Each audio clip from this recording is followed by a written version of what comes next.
Since ancient times, in the Riverside Village, people have whispered about the Black Lantern. On the night of the Mid-Autumn Festival, if anyone dares to foolishly hang it on the old banyan tree at the village gate, disaster will befall.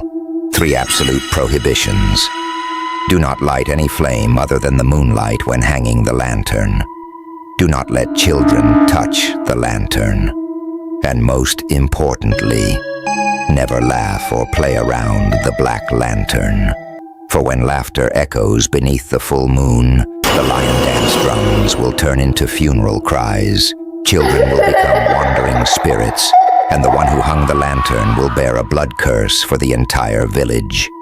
Mark these words well. The Black Lantern can only be destroyed when it is burned with the blood of the very one who hung it. If not, every Mid-Autumn Festival, the moon will once again turn red as blood, and the curse will repeat until the end of time.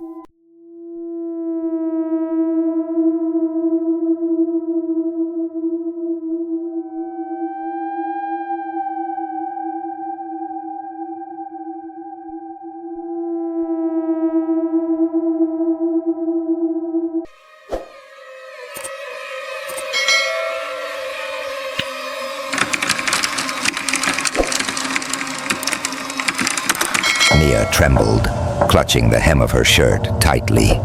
Tate turned pale, swallowing hard over and over. The old temple keeper lowered his voice, as if whispering to the ghosts lingering around the shrine. That full moon night, when they tried hanging that lantern, it needed no oil, no flame, yet it glowed on its own, a blazing crimson light, not the glow of a lamp, but the soul of the child it devoured, turned into fire for it. His hoarse voice dragged on, like the whistling of the wind.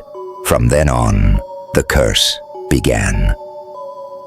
Each Mid-Autumn Festival, if anyone mistakenly hung the Black Lantern, the souls of children in the village would be dragged away, their essence fueling its light.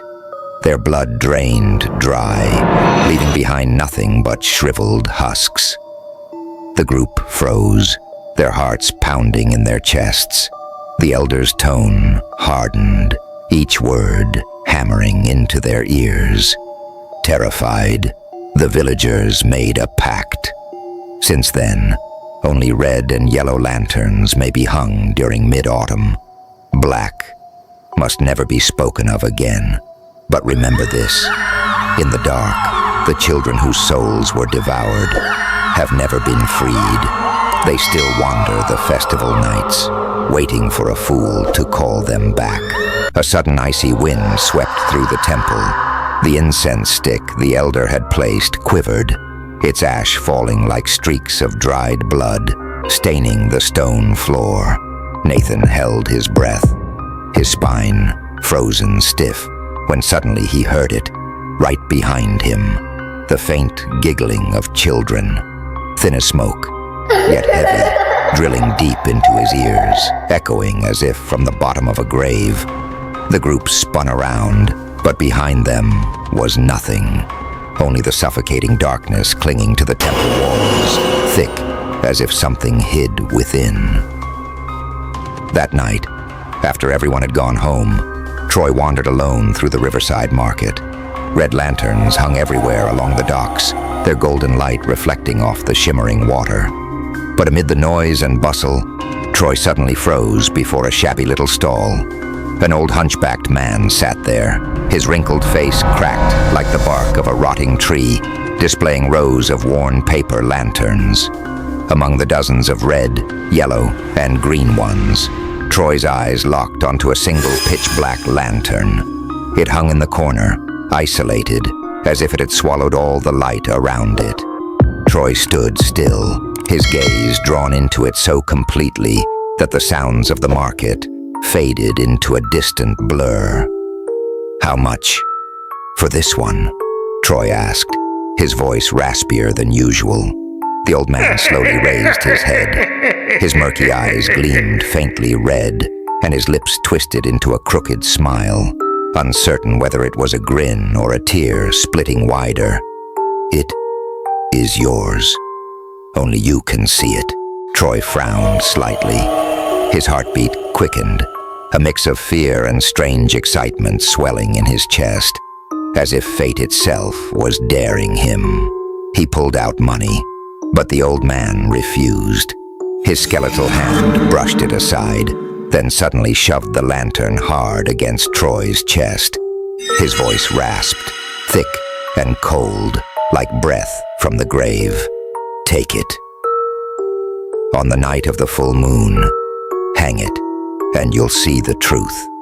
Then, without warning, the old man shut his stall and disappeared into the crowd, vanishing into smoke so quickly that by the time Troy blinked, he was gone. Troy clutched the lantern tightly. Its paper was not coarse like normal mulberry paper, but icy cold, slick, and clammy, like the flesh of the newly dead. A faint, metallic stench wafted up, stabbing straight into his nose, making him shudder. Yet almost instantly, Troy gave a dry, mocking laugh, his eyes flashing with defiance. "Just another scare story. Let's see if this so-called taboo can do anything." He turned to leave. In that moment, the black lantern in his hand flickered faintly with a deep crimson glow. Within its heart, the shape of an eye opened in the darkness, following Troy's every step. It trembled slightly, creaking like snapping bones, then fell silent. In an instant, the wind along the riverside stilled. The water beneath the bridge grew flat, smooth as glass, reflecting that fleeting red gleam that had just passed by. Part 3. Breaking the rule, the nightmare begins. The mid-autumn full moon night finally arrived.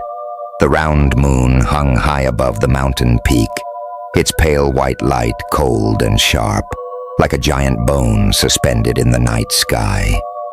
The whole village of Ravenmoor was drenched in laughter, lion drum beats thundering, incense smoke mingling with the sweet, heavy scent of mooncakes drifting through the narrow alleys, at once delightful and suffocating. At the village entrance, beneath the sprawling branches of the ancient banyan tree, 5 teenagers gathered. Troy held his head high, clutching the black lantern he had bought at the market. His eyes gleamed, half in defiance, half in triumph. "Now, it's time to prove it to you all. Just nonsense rumors, nothing more."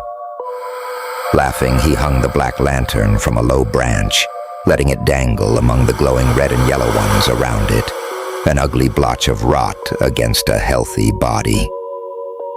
Mia turned pale, clutching Nathan's hand tightly. "Troy, stop. I don't feel right about this." But Troy had already lit it. The wick inside the black lantern caught flame, flickering weakly at first, like the final breaths of a dying man. The group sat beneath the tree roots, biting into mooncakes, forcing uneasy laughter, but all the while feeling the crushing weight of an invisible hand pressing down on their chests. At first, everything seemed normal. The festival drummed on at the temple courtyard. Children shouted and paraded with star-shaped lanterns, their glowing patterns flickering across the village lanes. But soon, a dense black cloud rolled over, swallowing the full moon whole. Its cold white light vanished, leaving only a suffocating darkness seeping across the fields like flowing ice water. The wind howled through the banyan leaves, sharp and biting. The red and yellow lanterns still burned bright, but the black lantern began to shake violently. Its flame shifted, turning into an eerie bluish-violet glow, cold, sharp, like the gaze of a demon. What is that?" Tate stammered, his voice cracking, eyes wide with terror. The lion drums, once cheerful and lively, suddenly warped. Each beat dragged on, hollow and mournful, like wails echoing from the depths of the earth. In the temple courtyard, every child, whether dancing in lion costumes or parading lanterns, froze at once. Slowly, their heads turned toward the banyan tree, as though yanked by invisible strings. Each wore a paper mask, painted in bright, festive colors. But in the darkness, the masks seemed fused into their flesh, with no boundary between paper and skin. From the hollow eyes glowed a fierce, blood-red light.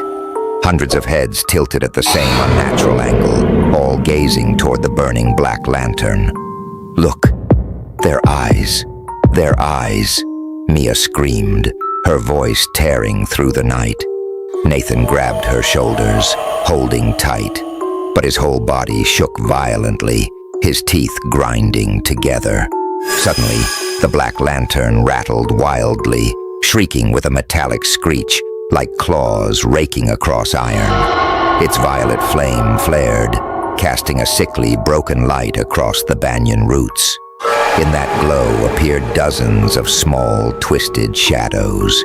Their bodies were gaunt, limbs long and jerking like marionettes with their strings cut.